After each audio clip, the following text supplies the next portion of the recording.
Geoff Keighley just got his manly hands on the DualShock. Oh, it's not a DualShock controller. Skip it up and that up.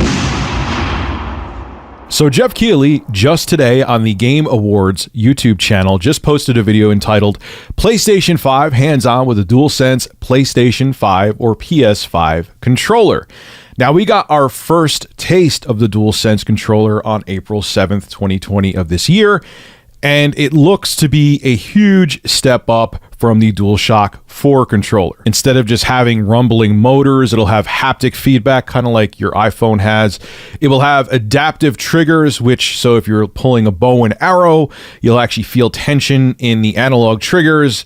The share button is replaced by a create button. I'm hearing that the PS5 is going to have a more robust video editing system. The DualSense is also going to have built-in microphones, so if you don't want to use a headset, you don't have to, which, thank you, because when I play consoles, I don't really like using headsets. They got rid of the battery draining light bar and instead just have little LED lights on the sides of the touchpad. And yes, the DualSense is going to have USB-C instead of the absolutely horrible micro USB. Thank God. Now, things that Geoff noted about the controller is that it's not much heavier than the PS4 controller or the DualShock 4 controller. It feels a little bit higher in quality, a little bit more substantial, but it's not that much different in terms of weight. And they also showed off the pack-in PS5 game. Yes, there's a pack-in game in 2020 called Astro's Playroom. And it's meant to show off the features of the DualSense 5 controller, like the built-in microphone, the better speaker that's in there, the adaptive triggers, the haptic feedback, how there's tension on the dual analog sticks when you're moving through sand and things like that. The controller also has 6 degrees of motion. Yay. And Geoff was saying when he was walking through the sand, he felt tension in the controller, he showed tension in the adaptive triggers, and he blew into the controller to make a fan spin around, like Nintendo has been doing for a billion years now. Now, he spoke to, this is a big thing, and he spoke to PlayStation Worldwide Marketing Head Eric Lempel about when pre-order dates for the PlayStation 5 will start. We heard like it was going to be the 13th of July. We're hearing all these dates and rumors, and this is what Eric Lempel had to say about it. Take a look. This week, there were rumors that pre-orders were happening and the Twitter lit up. I don't know where these rumors start, but I have to ask you, like, are you about to press the button now for pre-orders? Like, when can we expect to get our PS5? No, definitely not now. We don't know what happened there. We had nothing to do with it. I got a message from someone saying people are lining up at stores, and we had no idea why. So I think it's safe to say, for all of your viewers, we'll let you know when pre-order will happen. We will let you know. It's not going to happen with a minute's notice. We're going to, at some point, let you know when you can pre-order a PlayStation 5.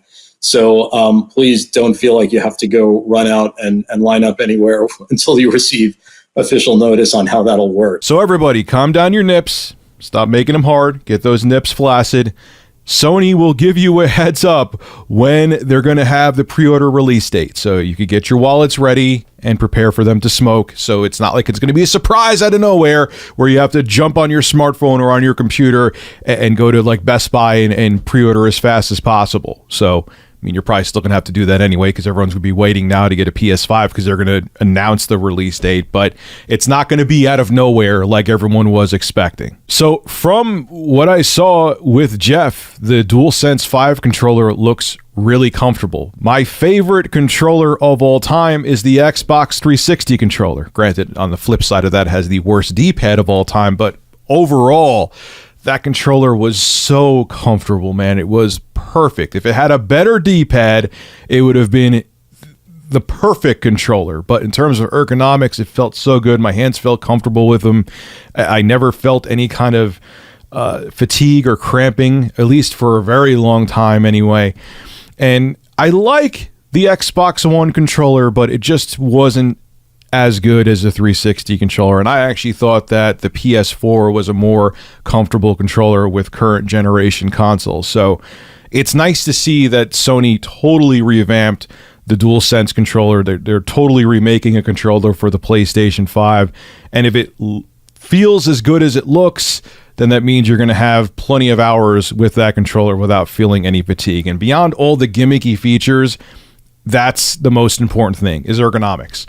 Now, in terms of all of the tension and the haptic feedback and everything like that, and going through sand and the analog sticks tensing up when you go through sand so you could feel the sand and things like that, we'll have to see if developers use it. You know, I mean, even if you look at the HD Rumble with the Nintendo Switch, I remember how they were showing off the HD Rumble with the Joy-Cons, and hey, it feels like you're jiggling around ice cubes in a cup.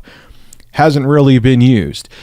Hardware manufacturers like Sony, Microsoft, and Nintendo, they try new things. Sometimes it's a home run, like the Switch. The Switch was definitely a new thing. And then sometimes it's a swing and a miss, like the Wii U or the Kinect for the Xbox One. So we'll see if these features are used, but even if all the features just end up being gimmicks, the new ones on the DualSense 5, and no one uses any of the new features in games, if the controller is comfortable, that's all that matters. And it looks like it's going to be.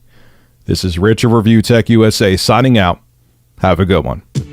Hey, if you enjoy my content, consider becoming a Review Tech USA member. I'll have a link below in the description. I live stream now on this channel all the time, and it gives you access to cool emoticons to use as well while I live stream. Again, link below in the description. Thank you for your continued support.